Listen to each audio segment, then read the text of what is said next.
ఈరోజు సంఘం, ఆది సంఘం కష్టాల్లో పుడితే ఈరోజు సంఘాలు సుఖాల్లో పుట్టాయి. ఆది సంఘం కన్నీళ్ళలో పెరిగితే ఈరోజు సంఘాలు సుఖాల మీద నడుస్తున్నాయి.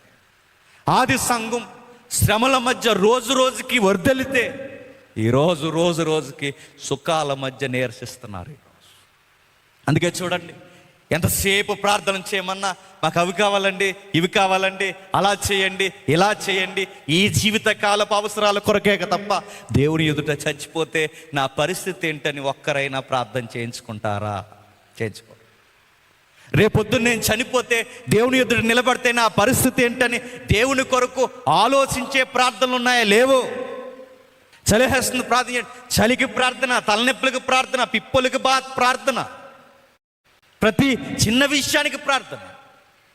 అవసరమైన విషయాలు గాలి కుదిలేస్తాం, అనవసరమైన విషయాల కొరకు దేవుని దగ్గర మాట్లాడడం మొదలెట్టు. అందుకే సాతానుగాడు పసిగట్ట